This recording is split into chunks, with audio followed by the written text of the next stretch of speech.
All right, here is the side-by-side in action.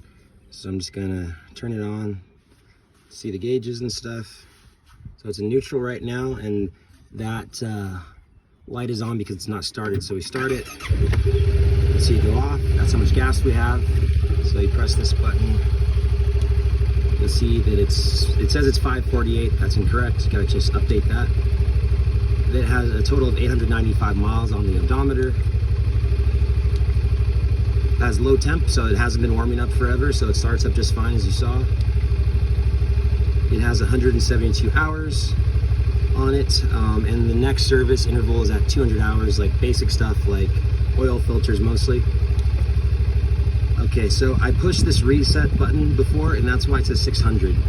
So I can explain this later, but pretty much after every oil change and you reset the light, it tells you in 600 miles when you need to change it again. So I have a video of me doing this the first time, and you can see that it says like 318 or something, and so it's still only like halfway through the interval.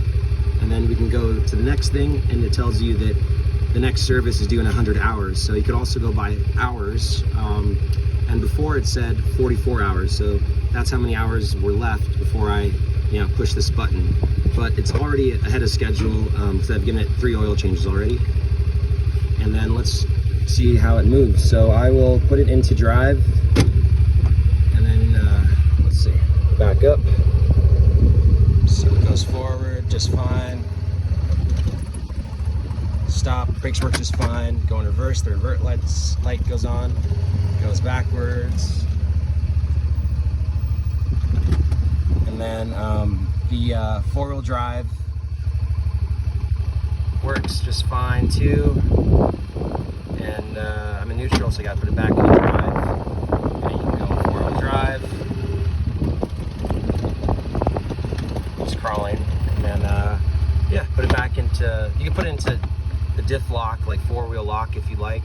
And you see the light go on, and it says 4-wheel drive on the LCD. But yeah, it shifts fine, starts fine, stops fine. Yep, everything works fine. It has aftermarket, I think Super ATV windshield that you could lock it from the other side. So you can lock it down. It has the this just comes stock. It's like battering ram thing. It's dirty, but this is how it really looks. These are the wheels. I never had to inflate them once, so they're perfect. This is how. There's some eggs in here and stuff. I think I have to actually take off this bed liner in order to access the what's called door handles. This is how the door handles look. They're kind of small, hard to see, but try this right better. So you lift up and just open. So those are hidden underneath this cover, which is good because we put hay in here and stuff. And so when we have guests, then we'll take this whole bed cover out, and then we'll pop up the 4 seats back here. But yeah, I can fit back here, and I'm about 6'1". But yeah, tons of space. This is also a dump bed, so I won't dump it because I have stuff in there.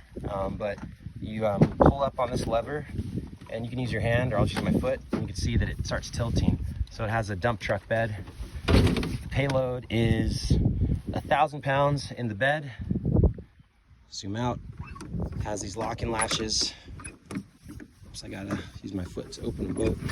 And yeah, so tailgate works fine. I'll throw in the hitch as well.